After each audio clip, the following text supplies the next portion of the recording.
तो हेलो दोस्तों, good morning, Radhe Radhe, Ram Ram. चलिए दोस्त, कैसे हैं आप सभी लोग? अच्छे होंगे आशा करते हैं, है ना।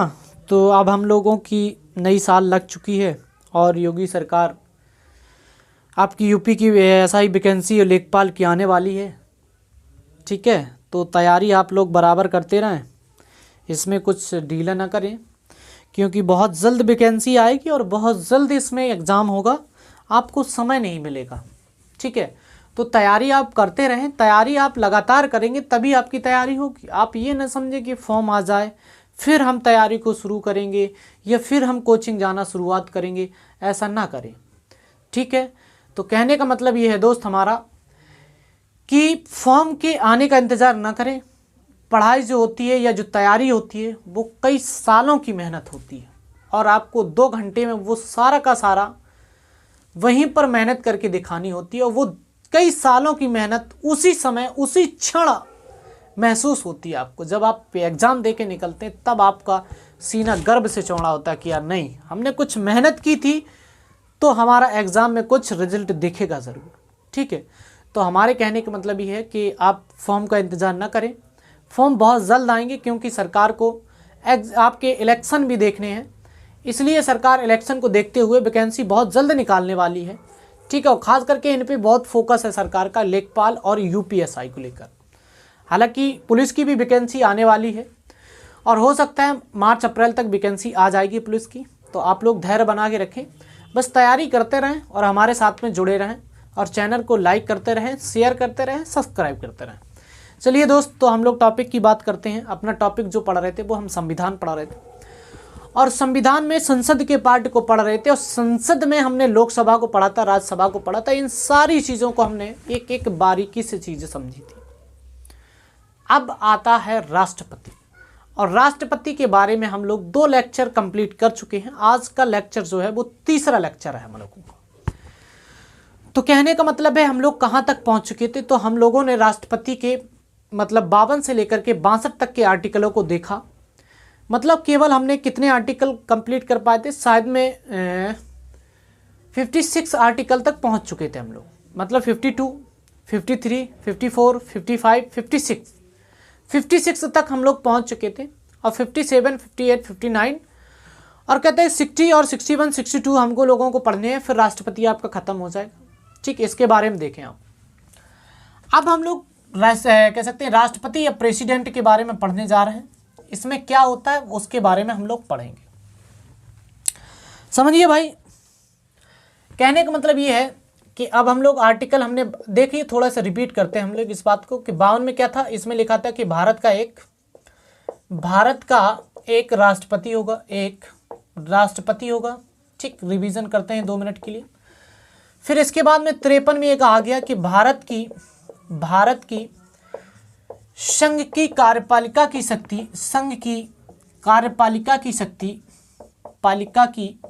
शक्ति राष्ट्रपति में निहित होगी, ऐसी बातें आपको बताई गई। किसमें आर्टिकल में? तो 53 में।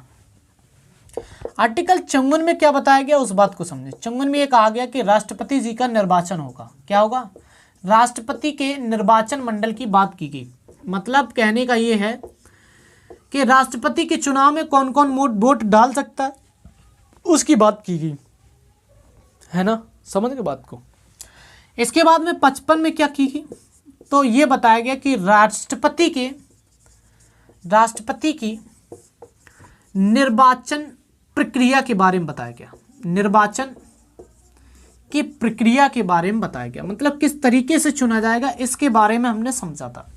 हमने आप लोगों को बताया भी था, कल अच्छे से समझाया था। इसके बाद में 6 में ये मतलब 56 में ये बताया गया था कि जो आपका कौन होता है, राष्ट्रपति होता है, उसकी राष्ट्रपति की पदावधि बताई गई थी। राष्ट्रपति की पदावधि के बारे में बताया गया था। पदावधि के बारे में बताया गया था। पदावधि के बारे में कहने का मतलब ये था दोस्त कि राष्ट्रपति का कार्यकाल बताया गया था कि राष्ट्रपति अपने पद पर कितनी अवधि तक रह सकता है, ये बात बताई गई थी। तो हमने सारी चीज़ें आप लोगों को एक एक डिस्कस किया था। अगर आपने नहीं पढ़ा है या आप पहली बार जुड़ रहे हैं हमारे वीडियो से, तो पिछले लेक्चर को आप देखें, आपको अच्छे से एक कॉन्सेप्ट समझ में आएगा, आपको कहीं कोई दिक्कत नहीं होगी। आप जो हमारे पुराने लेक्चर हैं उनको आप पढ़ करके आइए, आपको इस लेक्चर में कोई दिक्कत नहीं होगी, समझिए। अब हम लोग बात करने वाले हैं किसकी, 57 आर्टिकल के बारे में बात करने वाले हैं। तो क्या है 57 आर्टिकल में, उसको समझेंगे। ठीक, समझते हुए चलेंगे एक एक बात को। देखिए जरा 57th आर्टिकल में क्या है। इसमें यह बताया गया कि राष्ट्रपति के पुनः निर्वाचन की बात बताएगी। पुनः निर्वाचन की कहने का मतलब है कि राष्ट्रपति का री इलेक्शन के बारे में बताया गया। यह कहा गया कि भारत का राष्ट्रपति कितनी भी बार राष्ट्रपति का चुनाव लड़ सकता है। समझ में बात, ऐसा नहीं कि केवल एक बार लड़ेगा दोबारा नहीं लड़ पाएगा, या 2 बार लड़ेगा तिबारा नहीं लड़ पाएगा, या 4 बार बनता है 5वीं बार नहीं बनेगा, ऐसा बिल्कुल नहीं है। जितनी बार व्यक्ति को वोट मिलते हैं, या कहने का मतलब है कि जब तक उसे समर्थन प्राप्त रहेगा तब तक वो राष्ट्रपति लड़ सकता है। राष्ट्रपति का चुनाव बराबर लड़ता रहेगा और बनता रहेगा। समझ में आई बात। अमेरिका में क्या है कि वहां पर कोई भी व्यक्ति 2 कार्यकाल को पूरा करता है और फिर इसके बाद में जो तीसरा कार्यकाल होता है उसे वहां पर गैपिंग दिखानी पड़ती है, फिर वो चौथे कार्यकाल में फिर लड़ सकता है चुनाव, लेकिन तीसरे कार्यकाल में वो चुनाव नहीं लड़ सकता है। और जबकि हमारे यहाँ क्या है कि राष्ट्रपति चाहे कितनी भी बार बन सकता है। इसका एग्जाम्पल हमें डॉक्टर राजेंद्र प्रसाद जी को देखने को मिलता है। वो आपके 2 बार राष्ट्रपति के रूप में चुने गए, और ना इस बात का हमारे संविधान में कहीं जिक्र है कि कोई भी राष्ट्रपति कितने समय तक रहेगा, इस बात का कोई जिक्र नहीं। ठीक, तो हमारे कहने का मतलब यह है कि राष्ट्रपति का जो री इलेक्शन होगा या पुनः निर्वाचन होगा वो आर्टिकल 57 में ये बात बताएगी। क्या लिखना है आपको कि भारत का राष्ट्रपति चाहे कितनी भी बार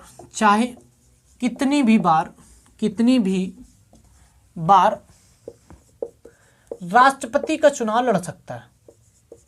राष्ट्रपति का चुनाव लड़ सकता है। ठीक, कोई बाउंडेशन नहीं कि एक बार लड़े हैं आप दोबारा नहीं लड़ पाएंगे, चुनाव लड़ सकता है। ठीक, इन बातों को गौर करें और समझें आप बातों को। ठीक है, तो समझे बात को, फिर इसके बाद में हम आपको आर्टिकल 59 के बारे में बताते हैं। ठीक है, नोट कर ले। अगला आर्टिकल देखें, अगला आर्टिकल है क्या। अगला आर्टिकल आपका 56 हो गया, मतलब कहने का मतलब है कि आपका 57 ही था। हाँ, 57 था। अब हम लोग अगर बात करते हैं 58 आर्टिकल की, मतलब 58 आर्टिकल की बात करते हैं, तो 58 आर्टिकल में ये बताया गया है कि राष्ट्रपति की अहर्ताओं के बारे में बताया गया। राष्ट्रपति की अहर्ताएं के बारे में बताया गया। अहर्ताएं का मतलब होता है कि योग्यताएं क्या होनी चाहिए, मतलब क्वालिफिकेशन ऑफ प्रेसिडेंट। अगर आप प्रेसिडेंट का चुनाव लड़ने जा रहे हैं तो आपके पास क्या क्या क्वालिफिकेशन होनी चाहिए या अहर्ताएं होनी चाहिए, वो मायने रखता है। तो समझिए क्या क्या होनी चाहिए। सबसे पहली बार क्या क्वालिफिकेशन होती है कि वह व्यक्ति भारत का नागरिक हो। क्या मिलता है, पहला भारत का नागरिक होना चाहिए। अगर आप चुनाव लड़ रहे हैं तो सबसे पहले आप भारत के नागरिक हो। ठीक, पहली बात। दूसरी बात है कि आपने 35 वर्ष की उम्र पूरी कर ली हो।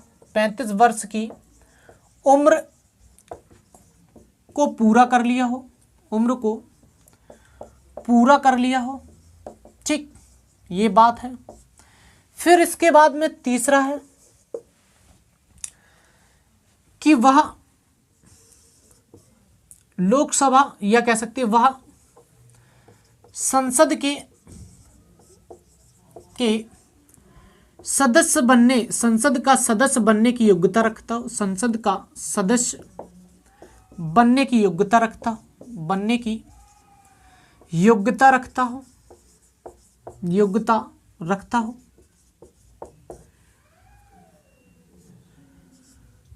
ठीक, इसके बाद में अगला चौथा पॉइंट है कि वह व्यक्ति पागल व दिवालिया ना हो। क्या ना हो? पागल व दिवालिया ना हो, दिवालिया ना हो। कहने का मतलब ये है दोस्त कि वो पागल ना हो और ना ही दिवालिया हो। पागल का मतलब ये होता है, हम पिछली बार भी चर्चा कर चुके हैं इनके बारे में, कि पागल का मतलब ये नहीं है कि आपकी गर्लफ्रेंड ने बोल दिया क्या, हट पागल, तो ये पागल नहीं कहलाता भाई। ये तो उसने प्यार में बोला, ये प्यार मोहब्बत की बातें हैं जो आपको प्यार में पागल बोल दिया। समझ रहे हो? आपके मम्मी पापा भी, मित्र भी कह देते हट पागल, तो आप पागल नहीं हैं। समझ रहे हो? ऐसे तो पूरे आप जिंदगी भर पागल रहते हैं, सभी लोग कहता है, तो आप इस कंडीशन में पागल नहीं है। समझ रहे बात को? पागल कब है? जब आपको डॉक्टरों की टीम के द्वारा आपको पागल घोषित किया गया हो। समझ रहे बात को? जब आपको डॉक्टरों की टीम के द्वारा आपको पागल घोषित किया गया हो, तब आप पागल हैं। और अगर हम दिवालिया की बात करते हैं तो दिवालिया व्यक्ति वो होता है जो बैंकों से कर्ज लेकर के या बैंकों का पैसा लेकर के भाग जाता है और उसको जमा नहीं करता है। समझे? तो कहने का मतलब ये है कि आप ये ना समझें कि पैसा लेकर के भाग जाना दिवालिया कहलाता है। तो आपने क्या किए, अपने मम्मी पापा से पैसे निकाले और भाग गए, तो कहने का मतलब आप दिवालिया नहीं हैं। समझ रहे बात? मतलब बैंकों से पैसा लेकर के भाग जाना और चुकता ना करना दिवालिया कहलाता है। और ये घोषित कौन करता है दिवालिया? तो ये बैंकें करती है, आपकी जो आरबीआई होती है, या जो वो उस बैंक से आपने ऋण लिया है वो आपको घोषित कर सकती है दिवालिया। जैसे आपने देखा होगा कि विजय माल्या जो था वो भारत का पैसा लेकर के भाग गया था, ठीक, और कहाँ भाग गया था? ब्रिटेन वगैरह में छिपा हुआ था। इसके बाद नीरव मोदी भी पैसा लेकर के भाग गया, जो कि सरकार मतलब बैंकों का कर्जा नहीं चुकाया और चला गया। तो कहने का मतलब ये लोग जो है ना वो दिवालिया हैं। आपने किसी से पैसा ले लिए 1 या 2 रुपए, तो आपसे ये नहीं कहेगा कि मतलब दिवालिया हैं आप। दिवालिया का मतलब होता है कि आपने कहीं से बैंक से ऋण लिया और वो चुकता नहीं किया और भाग गए आप, तब आप दिवालिया हैं। समझ में आई बात? समझे? पागल या दिवालिया ना हो, ये आपकी 4 कंडीशन जो हैं वो बिल्कुल कंपलसरी है। ये अगर आपके पास है क्वालिफिकेशन तो आप राष्ट्रपति का चुनाव लड़ सकते हैं। ये आर्टिकल 58 में बात आपको बताएगी। समझ में आई बात? तो इसको नोट करें, फिर आगे चलते हैं।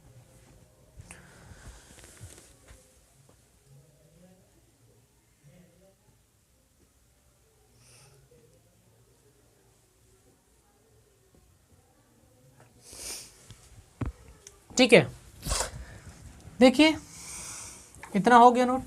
चलिए अब एक आध दो और क्वालिफिकेशन पढ़ती हैं जिसके बारे में हम पहले से चर्चा कर चुके हैं, हालांकि देख लीजिए। जैसे आपसे कहता है कि राष्ट्रपति के चुनाव में जमानत राशि कितनी चाहिए होती है?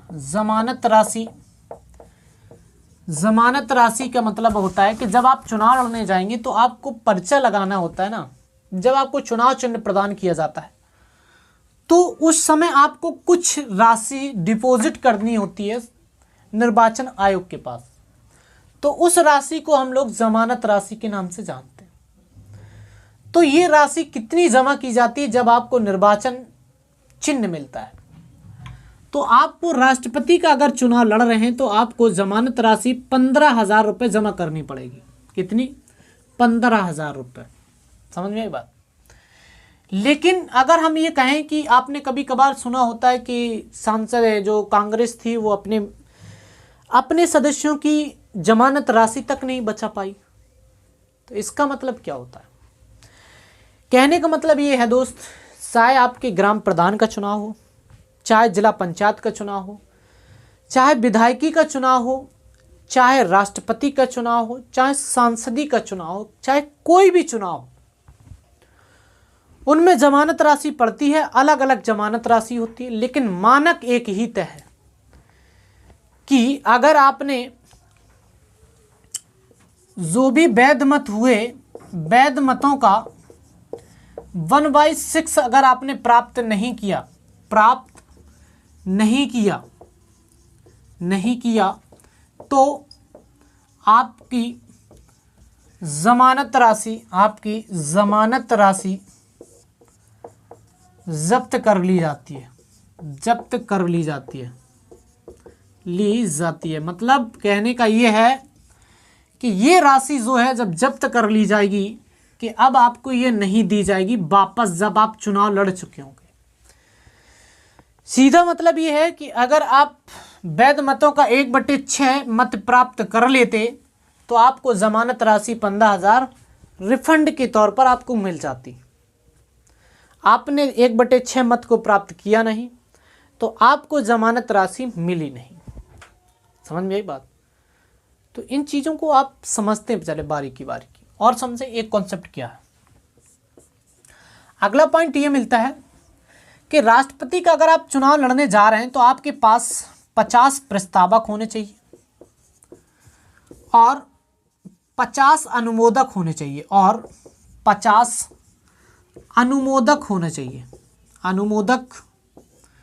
होने चाहिए ठीक, याद रखना ये चीज़ें आपको पास होनी चाहिए तभी आप चुनाव लड़ सकते हैं। अगर आपके पास ये सदस्य नहीं है ना तो भी आप राष्ट्रपति का चुनाव नहीं लड़ सकते।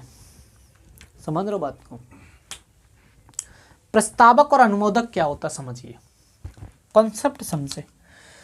जब आप पर्चा लगाने जाएंगे जमानत राशि के रूप में तो आपको 50 सदस्य ऐसे होने चाहिए जो इस बात को कहें कि नहीं ये राष्ट्रपति जी चुनाव लड़ेंगे, मतलब ये व्यक्ति चुनाव लड़ेगा। ये अनुमोदक होंगे आपके। समझ रहे बात? मतलब ये आपका सपोर्ट करेंगे। 50 व्यक्ति वो व्यक्ति होंगे ये जो राष्ट्रपति का चुनाव लड़ सकते हैं, मतलब ये वो योग्यता रखते हैं राष्ट्रपति का चुनाव लड़ने की।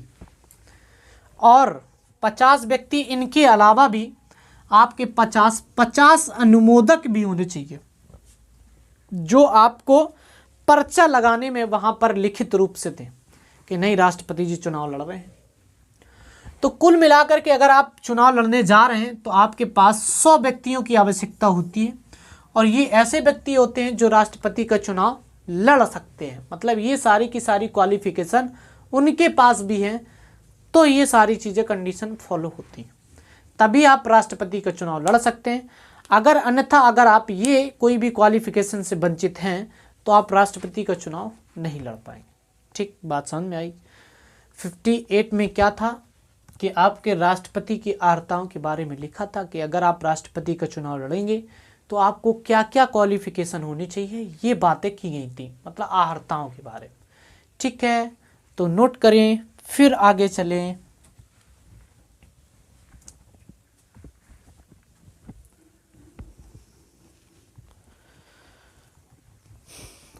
चलिए भाई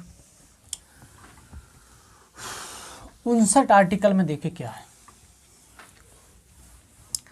आर्टिकल 59 में देखें 59 में क्या है।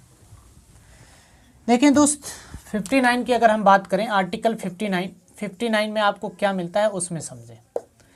59 में कुछ शर्तें दी गई हैं राष्ट्रपति के लिए, मतलब कंडीशन दी गई हैं किसके लिए? राष्ट्रपति के लिए, है ना। कंडीशन ऑफ प्रेसिडेंट, समझिए जरा क्या आपकी कंडीशन है। ये कहा गया है कि इसमें कि यदि कोई भी व्यक्ति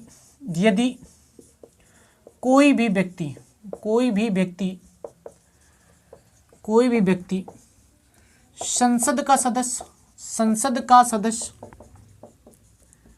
या विधानसभा का सदस्य या विधानमंडल भी बोल सकते हैं, का सदस्य होते हुए राष्ट्रपति निर्वाचित हो जाता है, राष्ट्रपति निर्वाचित हो जाता है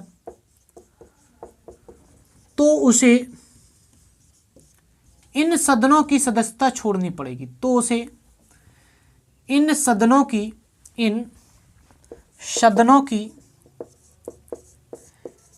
सदस्यता छोड़नी पड़ेगी। ठीक, याद रखें पड़ेगी।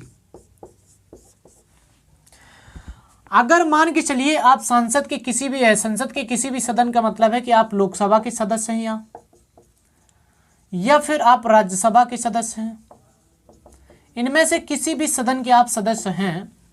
मान के चलिए आप सांसद थे लोकसभा के और आप राष्ट्रपति बन गए, तो आपको लोकसभा की सदस्यता छोड़नी पड़ेगी, तभी आप राष्ट्रपति बन पाएंगे। अगर आप सदस्यता नहीं छोड़ेंगे तो आप राष्ट्रपति का चुनाव नहीं लड़ सकते। ठीक, समझ में आई बात। तो ये कंडीशन है आपके साथ। और एक कंडीशन क्या है, अगर आप राज्यसभा के सदस्य थे तो आपको यहाँ की छोड़नी पड़ेगी, या आप विधानसभा के सदस्य थे तो भी आपको इन सदन की सदस्यता छोड़नी पड़ेगी, तभी आप राष्ट्रपति बन सकते हैं। अगर आप इन सदन की सदस्यता नहीं छोड़ेंगे तो आप राष्ट्रपति नहीं बन पाएंगे। सीधी सी बात ये है। ठीक, अगला कॉन्सेप्ट समझें। अगली शर्त ये थी कि जब कोई भी व्यक्ति राष्ट्रपति बन जाएगा तो उसे सरकार मुफ्त में आवास उपलब्ध कराएगी। मुफ्त में आवास उपलब्ध कराएगी। आवास उपलब्ध कराएगी। समझ में आई बात? कराएगी। तो जब आप राष्ट्रपति बन जाएंगे तो आपको सरकार क्या करेगी, फ्री में बंगला देगी और उसमें रहेंगे आप, जिसका नाम होगा राष्ट्रपति भवन, है ना। ये सबसे बड़ा एक स्थायी निवास है। भारत का सबसे बड़ा स्थायी निवास पूछ दिया जाए तो राष्ट्रपति भवन। समझ गए बात को? इसके बारे में हमने लोगों ने बहुत चर्चाएं की थी कि राष्ट्रपति भवन जो है वो कहाँ पर है, किन पहाड़ियों पर है, इसका वास्तुकार कौन है, इन सारी चीज़ों पर हमने बात कर चुके हैं लगभग। ठीक है, अगर नहीं आपको पता है तो आप पिछला वीडियो पर जाएं और उसको आप देखें, तो वो सारी की सारी चीज़ें आपको मिल जाएंगी। जहाँ से संसद स्टार्ट हुई है वहाँ से ये सारी चीज़ें मिल जाएंगी आप।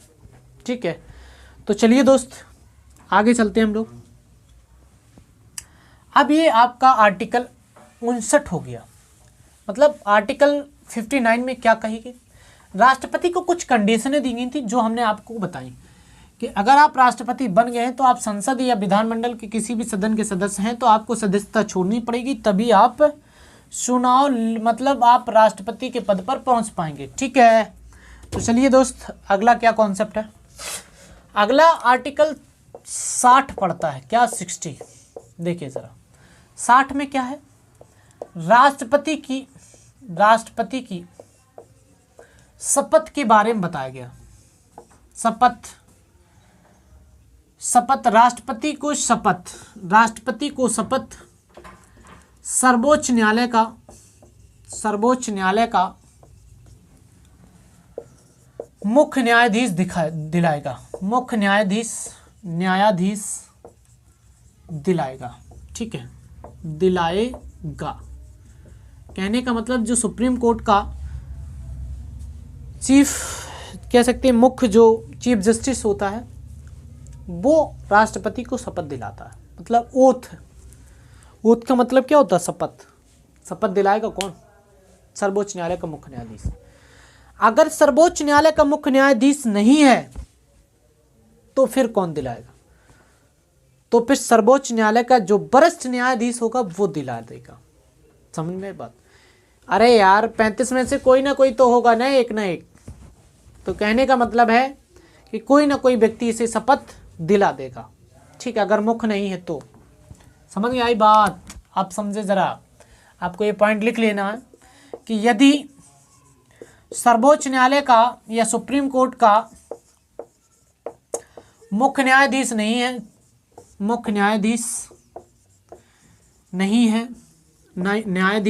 है तो सुप्रीम कोर्ट का वरिष्ठ न्यायाधीश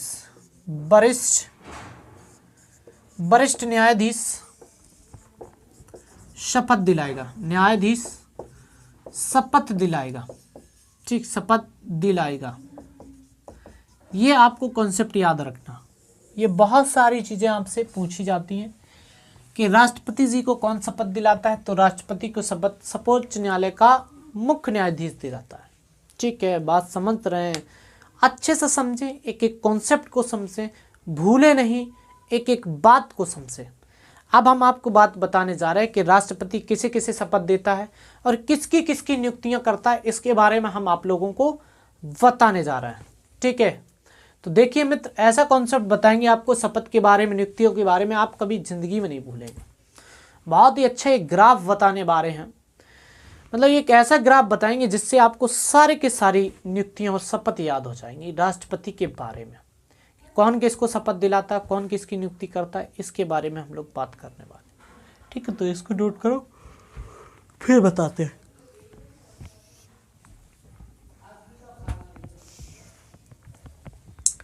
चलिए दोस्त, देखें जरा किसकी किसकी शपथ दिलाता है, इसके बारे में आप एक पॉइंट नोट कर लें बस, कि राष्ट्रपति के द्वारा नियुक्तियां और शपथ। राष्ट्रपति के द्वारा नियुक्तियां और शपथ के बारे में एक पॉइंट लिख लें। क्या लिखना है? राष्ट्रपति के द्वारा, प्रेसिडेंट के द्वारा नियुक्तियां व शपथ। नियुक्ति व शपथ मतलब कुछ लोगों को नियुक्तियां करता है राष्ट्रपति, कुछ लोगों को शपथ दिलाता है। किसको किसको दिलाता है उसके बारे में समझिए। आप याद रखें, सर्वोच्च न्यायालय के न्यायाधीश, देखिए सर्वोच्च न्यायालय के न्यायाधीशों की बात कर रहे हैं, तो इसमें आपका मुख्य न्यायाधीश भी शामिल है और अन्य न्यायाधीश भी शामिल है। ठीक है, याद रखें। अब हम बात कर रहे हैं कि उच्च न्यायालय के न्यायाधीशों के बारे में बात कर रहे हैं। न्यायाधीश, ये हम आपको ग्राफ बताने वाले हैं। कहने का मतलब है कि चाहे आपके मुख्य न्यायाधीश हों सर्वोच्च न्यायालय के, चाहे अन्य न्यायाधीश हों, उन सभी की बात करेगा यहाँ। उच्च न्यायालय का चाहे एक मुख्य न्यायाधीश हो, चाहे अन्य न्यायाधीश हो, उन सभी की बात करेगा। और यहाँ पर इस तरीके का एरो लगाएंगे और यहाँ पर क्या लिखेंगे हम? राष्ट्रपति। क्या लिखेंगे? राष्ट्रपति। तो राष्ट्रपति क्या करता है? इन सभी की नियुक्तियां करता है। क्या करता है? नियुक्ति करता है।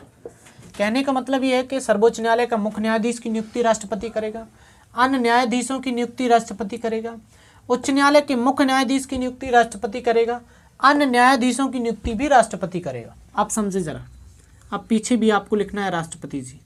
अब क्या करेंगे राष्ट्रपति जी? तो यहाँ पर राष्ट्रपति को ही ये सारे लोग क्या करते हैं? त्याग पत्र देते हैं अपना। कहने का मतलब ये है कि सर्वोच्च न्यायालय के जो मुख्य न्यायाधीशों को, वो अपना शपथ कह सकते हैं त्याग पत्र किसे देगा? राष्ट्रपति को। और अन्य न्यायाधीश भी त्याग पत्र किसे देंगे? राष्ट्रपति को देंगे।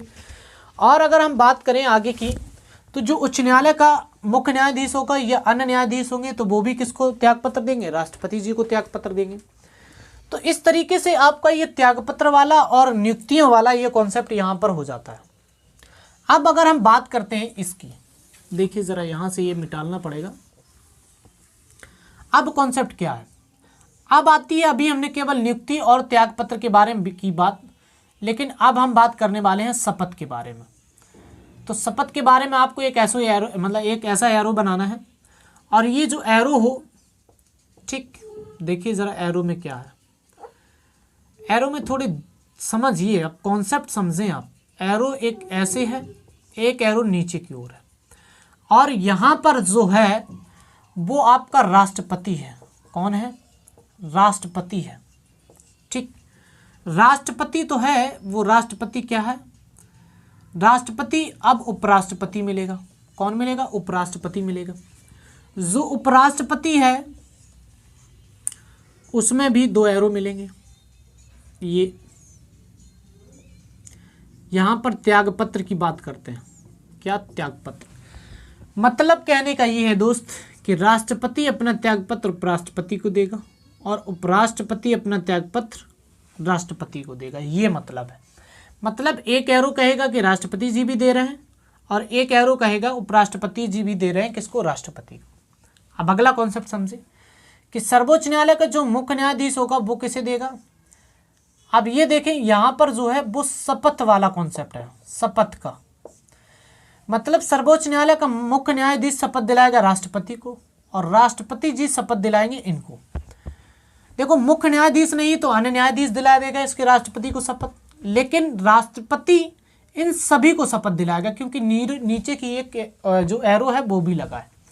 अब अगर हम बात करते हैं उच्च न्यायालय के न्यायाधीशों की, देखो यहाँ पर आपको क्या मिलेगा, इस तरीके का एरो मिलेगा, और यहाँ पर आपको मिलने वाले हैं राज्यपाल।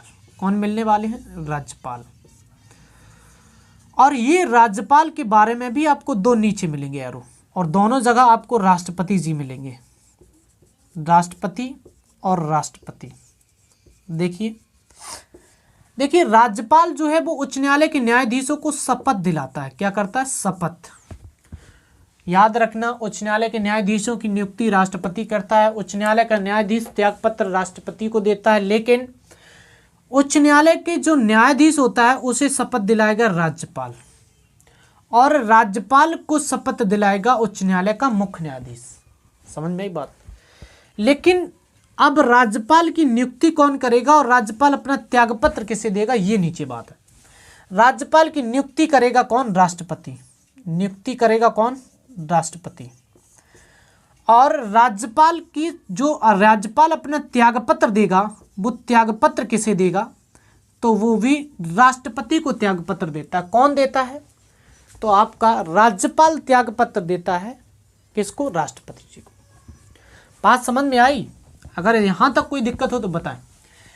देखिए, और जो आपकी कह सकते हैं, अब उपराष्ट्रपति को शपथ कौन दिलाता है, राष्ट्रपति जी शपथ दिलाते हैं।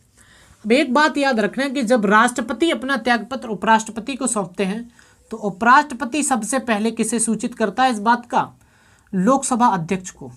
लोकसभा अध्यक्ष को या स्पीकर को इस बात की सूचित करता है, सबसे पहले सूचित करता है। यहाँ पर लिखना है आपको, सबसे पहले सूचित करता है, सूचित करता है। कौन सूचित करता है, तो उपराष्ट्रपति सबसे पहले सूचित करता है लोकसभा अध्यक्ष को। क्या सूचित करता है, राष्ट्रपति जी ने जैसे त्यागपत्र इन्हें सौंपा उपराष्ट्रपति जी को, तो उपराष्ट्रपति तुरंत दौड़े दौड़े भागे पहुंचे किसके पास, लोकसभा अध्यक्ष जी के पास। अरे बोले साहब साहब, बोले गजब हो गया। अरे बोले क्या गजब हो गया, बोले गजब तो ये हो गया कि राष्ट्रपति जी ने अपना त्यागपत्र दे दिया। ठीक हो, भागे किसके पास थे, लोकसभा अध्यक्ष के पास। तो आपसे क्वेश्चन ये पूछा जाता है कि जब राष्ट्रपति अपना त्यागपत्र देता है उपराष्ट्रपति को, तो रोज उपराष्ट्रपति सबसे पहले किसे सूचित करता है, तो सबसे पहले सूचित करता है किसको, लोकसभा अध्यक्ष को या लोकसभा स्पीकर को करता है। ठीक है, बात समझ गए होंगे, इस बात को याद रखें। और आज की क्लास को हम लोग यहीं पर विराम देते हैं। और इससे पहले, विराम देने से पहले आप लोगों से ये कहेंगे कि चैनल को लाइक करें, शेयर करें और सब्सक्राइब करें। ठीक है दोस्त, तो आज के लिए इतना ही लगते हैं। तो थैंक यू, धन्यवाद, ऑल द बेस्ट।